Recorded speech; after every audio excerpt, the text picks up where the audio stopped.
Hello, hi everyone. Tonight we are going to review a movie called Scream 6.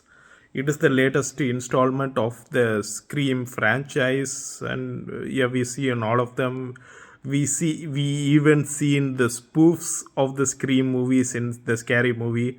So I always remember the Scream movie starting out with uh, do you what's your favorite scary movie, and I remember like the scary movie franchise making fun of it and whatnot. So tonight it screams kicks. In this movie, the girl from Wednesday is the one of the main characters, and her sister is one of the main characters, and it features a lot of new characters. And I really love movies that are like meta about themselves. Like, so the ghost face is kind of like killing people, but he's like killing people in New York now. In New York, like we would all know that like these masked characters and costume characters go running around the streets like every single day. So the average New Yorker is very much accustomed to dealing with this type of shit and this type of like quirky character. So like seeing Ghostface in the streets of New York will not be even remotely suspicious or like even like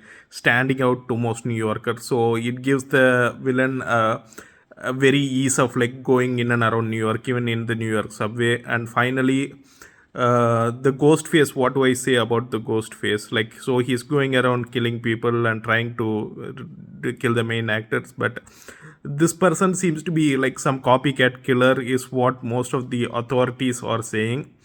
And this copycat killer seems to be going around like murdering people, but few of the people from the earlier franchises, they come and they find this entire lair of like memorabilia from the Scream franchise, where like the entire like building only contains like decorative ornaments from the Scream movie for movie series, where like each one of the like you have like the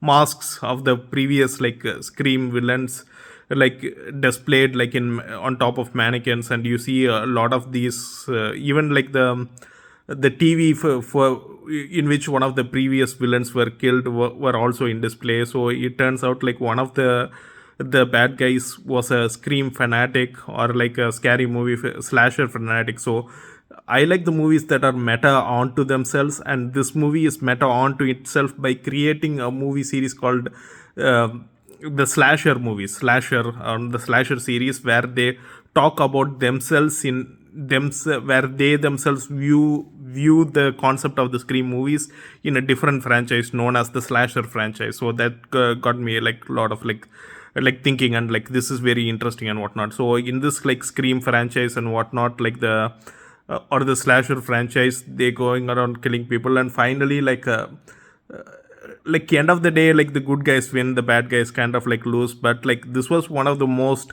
suspenseful horror movies that I have seen in a while. So this movie was like clearly a breath of fresh air, like where like scary movies become repetitive. So the concept of a meta scary movie talking about the concept I like the concept of stories about stories.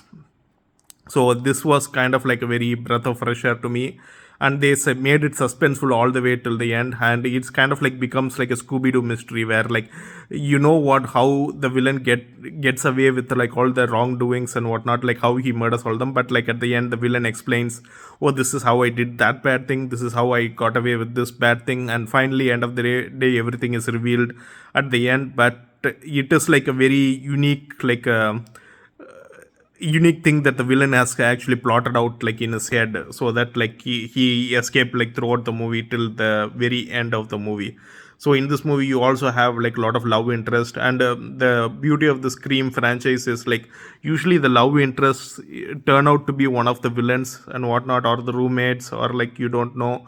But it's like so this as an audience, it keeps us constantly puzzling, like if the main character sleeps with someone, is he or she sleeping with the actual bad guy or just the damsel in distress. So it's like the damsel in distress could this is the Scream franchise is unique because the damsel in distress could also be the main villain of the entire movie, and not subplot characters and whatnot. So that's what I found unique. It already went out of theaters. Do watch it on Blu-ray, like Netflix or like Amazon Prime. I saw it on Amazon Prime. It's one of the like second movies I've rented and I've seen on Amazon Prime. Do watch it. Thank you.